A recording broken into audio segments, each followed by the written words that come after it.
കേരളം ഏത് ദിശയിലേക്ക്? UDF തിരിച്ചു വരുമോ? ഇടതുപക്ഷത്തിന് തിരിച്ചടിയാകുമോ? കേരള രാഷ്ട്രീയത്തിൽ ആവേശവും ആശങ്കയും ഒരേ സമയം ഉയർത്തിക്കൊണ്ട് എക്സിറ്റ് പോൾ ഫലങ്ങൾ പുറത്തു വന്നിരിക്കുകയാണ്. പുതിയ സർക്കാർ ഏതുമാവട്ടെ, BLM കൂടെയുണ്ട്. പുതിയ സർക്കാരിന് ആശംസകൾ. രാജ്യത്തെ ഏറ്റവും വലിയ multi state housing cooperative society, എല്ലാവർക്കും ഭവനം, PLMന്റെ ലക്ഷ്യം. സംസ്ഥാനത്ത് UDFന് വ്യക്തമായ മുൻതൂക്കം പ്രവചിച്ചതോടുകൂടി തന്നെ കോൺഗ്രസ് ക്യാമ്പുകളിൽ ആവേശത്തിന്റെ ഒരു അർമാദിപ്പ് തന്നെയാണ് നടക്കുന്നത്. തുടർഭരണം പ്രവചിക്കാത്തതിൽ സർവേ ഫലങ്ങളോട് മുഖം തിരിക്കുന്ന പ്രവണതയാണ് ഇടതുപക്ഷം സ്വീകരിച്ചത്.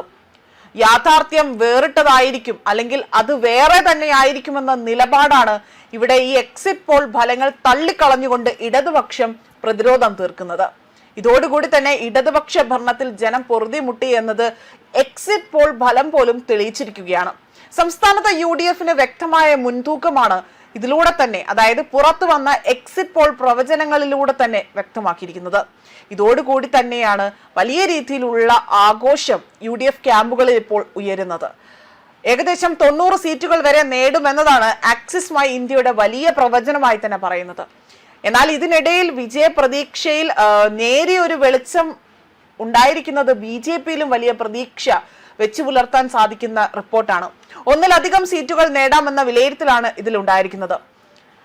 അതായത് മാർക്ക് സർവേയിൽ BJPക്ക് 4 സീറ്റ് വരെ സാധ്യതയുണ്ട് എന്നതാണ് പ്രവചിക്കുന്നത്.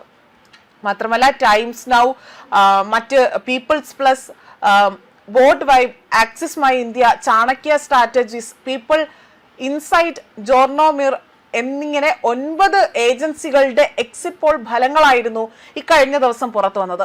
കേരളം മാത്രമായിരുന്നില്ല, രാജ്യത്തിന്റെ രാഷ്ട്രീയ ഭാവി നിർണ്ണയിക്കുന്ന മറ്റ് സംസ്ഥാനങ്ങളിലെയും പുതുച്ചേരിയിലെയും വിധി കാത്തിരിക്കുന്ന എല്ലാ സംസ്ഥാനങ്ങളിലെയും സർവേ ഫലങ്ങൾ ഇതിനോടകം തന്നെ പുറത്തു വന്നിരിക്കുകയാണ്. നേരിയ ഭൂരിപക്ഷമായാലും കേരളത്തിൽ ഭരണ തുടർച്ച ഉറപ്പാണ് എന്ന് LDF ഇവിടെ വാദിക്കുകയാണ് ചെയ്യുന്നത്. മന്ത്രിമാരും ഉദ്യോഗസ്ഥരുടെയും ഒക്കെ തന്നെ മുഖ്യമന്ത്രി, അതായത് ഇതിൽ മന്ത്രിമാരുടെയും ഉദ്യോഗസ്ഥരുടെയും അടക്കം വലിയ രീതിയിലുള്ള ആത്മവിശ്വാസം അവർ തന്നെ സ്വയം പ്രകടിപ്പിക്കുകയും ചെയ്യുന്നു. എന്നാൽ ഭരണമാറ്റം ഉറപ്പാണ് എന്നും 85-ന് മുകളിൽ സീറ്റ് നേടുമെന്നും UDF നേതാക്കൾ വ്യക്തമാക്കിയിട്ടുണ്ട്. തരംഗമുണ്ടായെങ്കിൽ 90 അത് കടക്കുമെന്നും UDF നേതാക്കൾ പറയുന്നു. ഒരു സീറ്റിലധികം നേടുമെന്ന പ്രതീക്ഷയിലാണ് BJPയും. അതേസമയം ബംഗാളിലെ എക്സിറ്റ് പോൾ സർവേകൾ ഇന്നും നാളെയുമായി തന്നെ പ്രസിദ്ധീകരിക്കാനാണ് ചില പ്രധാന ഏജൻസികളുടെ തീരുമാനം. 5 സംസ്ഥാനങ്ങളിലെ നിയമസഭാ തെരഞ്ഞെടുപ്പ് മാർച്ച് 15-നാണ് പ്രഖ്യാപിച്ചത്.